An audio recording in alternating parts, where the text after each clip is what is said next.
Dia balas waktu tu juga. Apa pendapat awak? Macam mana? Amsyar rasa macam mana?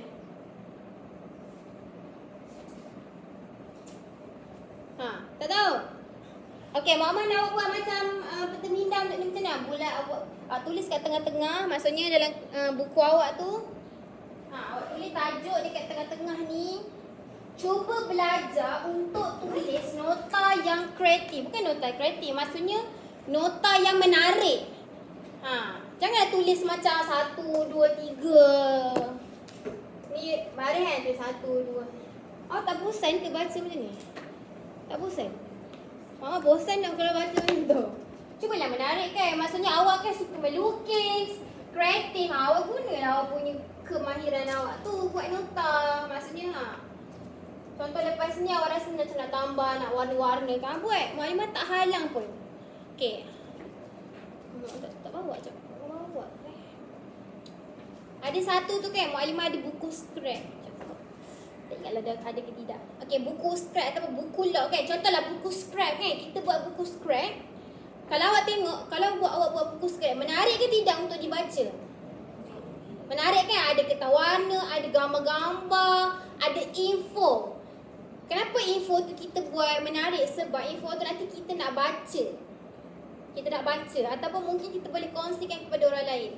Contohnya kalau awak tulis je panjang-panjang, masa rasa bosan kan? Sebab awak kan suka gambar. So kita apa yang kita tulis tu kita letak gambar ke, kita lukis ke. Awak kan suka lukis, awak belajarlah lukis, tak apa.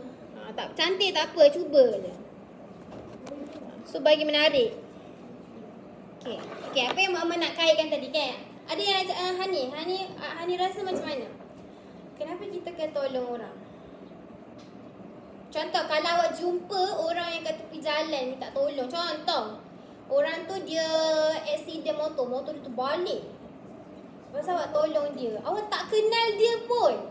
Awak tak kenal, awak tiba-tiba pergi dekat highway, kat jalan tu, awak nampak ada kereta, ada motor macam terbalik ke apa kan. Awak pun tengok, awak cakap, Mak, kenapa tu motor tu? Lepas tu jalan kita berhenti, kita tolong dia. Awak tak kenal pun dia. Lepas tu awak tolong dia. Agak-agaknya apa benda yang balasan, benefit awak tolong dia. Awak boleh je terus dia bawa kereta buat tak tahu, boleh je. Tapi kenapa kita berhenti untuk tolong? Agak-agak. Kenapa? Dapat kebaikan. Lagi Nisa, Amani, sebab apa? Okey. Cik Yin cakap tadi dapat kebaikan. Okey, sebenarnya ada kaitan dengan ayat Quran yang Mama cerita tadi tentang Nisa.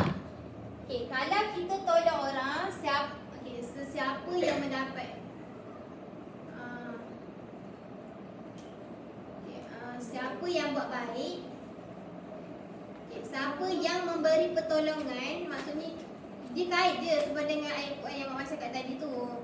Maklumat nak test je awak faham ke tidak. Siapa yang memberi pertolongan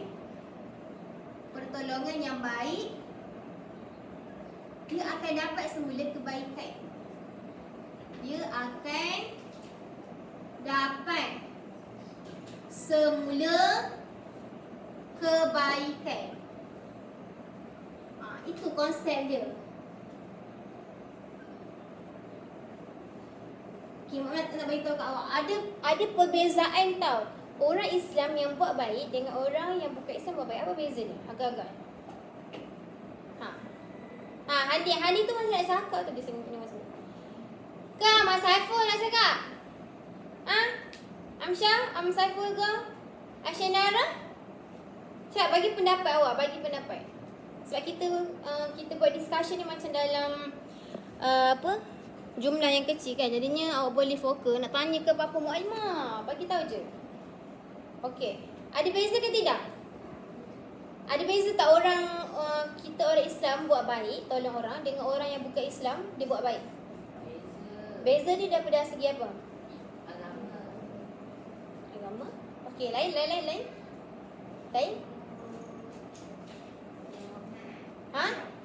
Apa? Jaya? Gaya? Hidayah. Oh, hidayah. Wah, tak dengar. Hidayah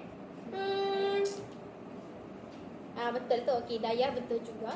Maksudnya dia ada hidayah, kita dah diraih, dia tak diraih kan. Okey, yang membezakan dia adalah okey, pertama iman kan. Kita beriman, dia tak beriman, dia tak percaya Islam kan. Tapi dia buat baik. Okey, dia buat baik tu sebab apa? Sebab dia ikut agama. Betul, dia buat baik sebab ikut agama dia. Tapi kalau kita buat baik, kita percaya yang kalau kita buat baik nanti Allah akan bagi. Dia tak percaya kat Allah kan. So dia tak tahu, dia tak rasa yang dia buat baik tu Allah akan bagi balik. Itulah kita nak faham tentang ayat ni. Maksudnya siapa yang bagi pertolongan, dia akan dapat semula kebaikan tersebut. Okey. Lagi satu apa tadi? Sesiapa yang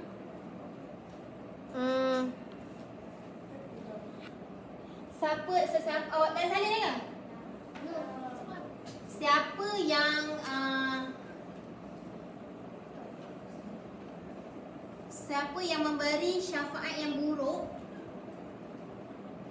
Syafaat tu maksudnya pertolongan. Syafaat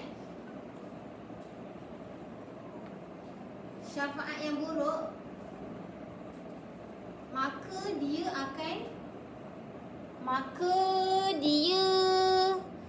akan dapat bahagian dosa daripadanya. Maka dia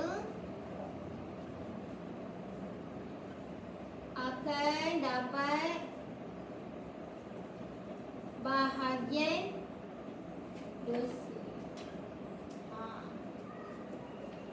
Okey, itulah maksudnya apa yang kita buat baik dia akan dibalas baik. Kita buat buruk akan dibalas dapat dosa lah kan. Itulah yang beza ni kan, dia adalah dosa dengan pahala. Okey. Okey, Mama tulis ada nilai kafah dia Mama nak. Okey, apa nilai kafah? Okey, awak dah set salin ni ke yang dalil tu? Boleh. Okey, nilai kafah dia ada. Okey, adalah maksudnya perbuatan baik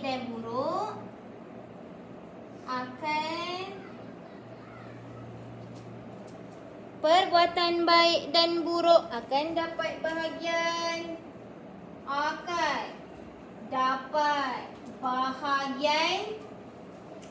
yang setimpal.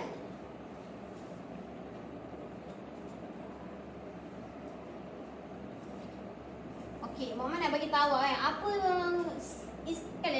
yang istimewanya yang untuk kurikulum TIKAS ni kan, adalah setiap tajuk tu awak akan ada dikaitkan dengan Al-Quran, dengan hadis, nilai kafah. Maksudnya kalau contoh macam badan beruniform lain kan, contohnya badan pengakar. Okey, diorang memang belajar juga tentang asas bantu mula, tentang cara ikat tali, cara berkawat. Tapi diorang hanya belajar semata-mata berkawat, ikat tali, belajar buat ikat tali. Dia tak ada dikaitkan dengan ayat Quran, hadis, tak ada. So kita sebagai orang Islam kan, apa yang kita buat, kita kena kaitkan dengan Al-Quran dengan apa? Mana suara awak? Si Muhammad apa? Kita kena kaitkan Al-Quran dengan hadis. Itulah yang ada nilai kafah tu.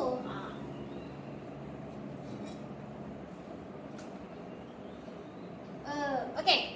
So Maklimah nak yang minggu lepas awak dah bagi sama mana dah? Asas teori tu.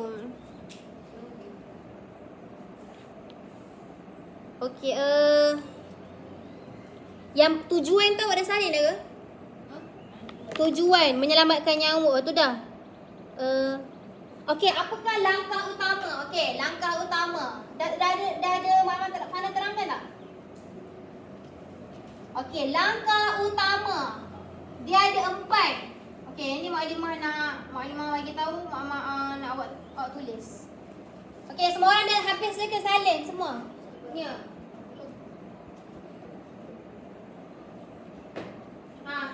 Okey, buat tulis. Okey, langkah. Apa langkah yang pertama agaknya? Ada 4 langkah.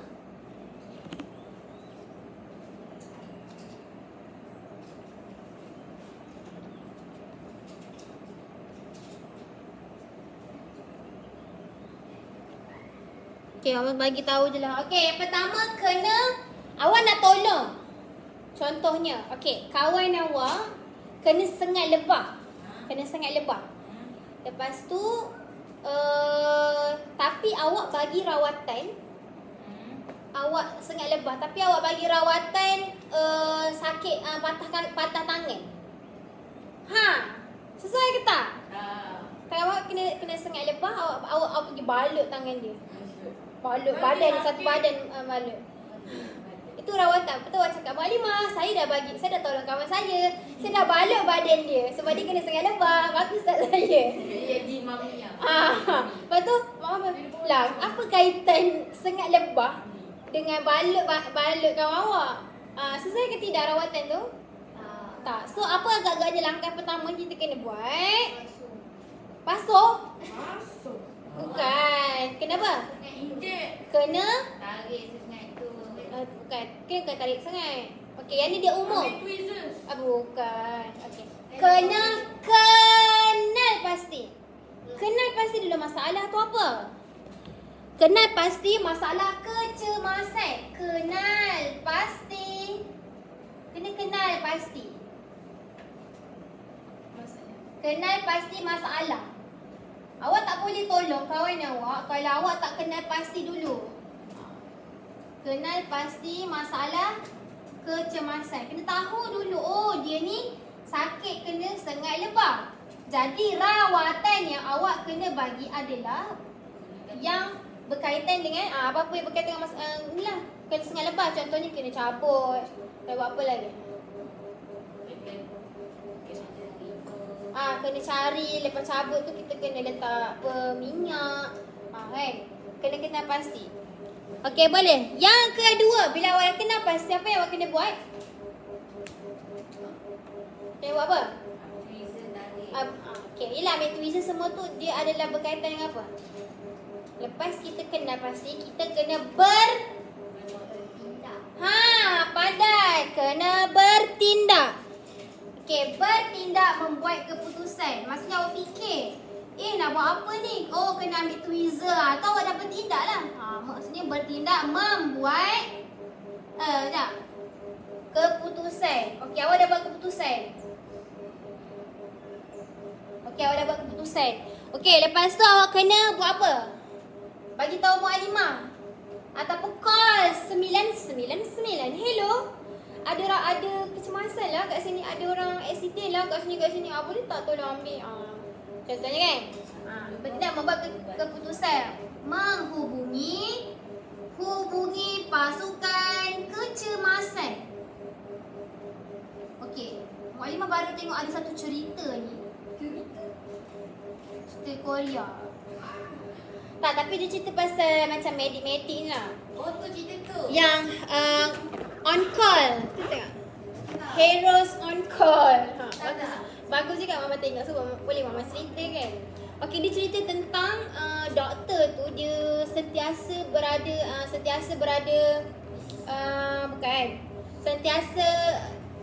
berada dalam situasi kecemasan.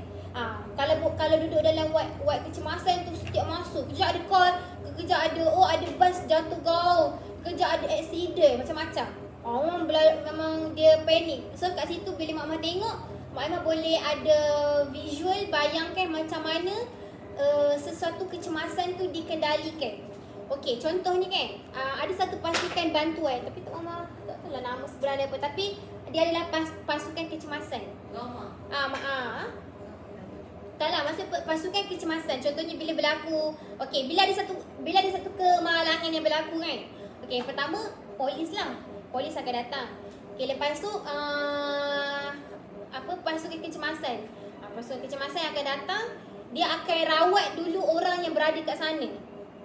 Contohnya macam orang yang tragedi yang bas tu kan.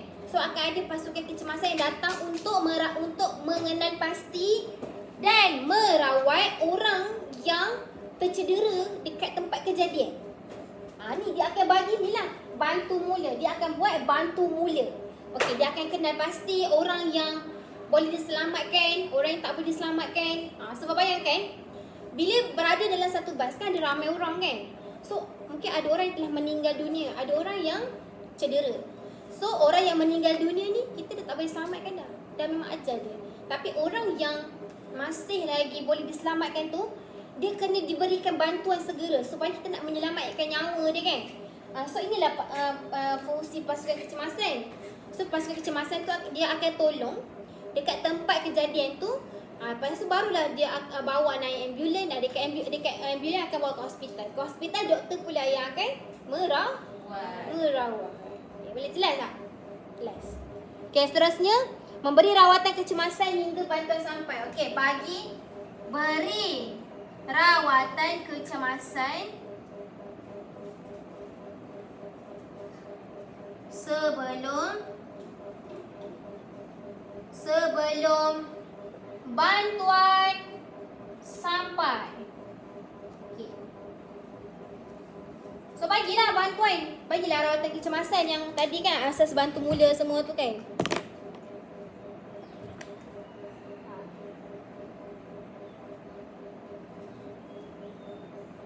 Okay, ni yang kita ajarkan rawatan kecemasan, asas bantu mula.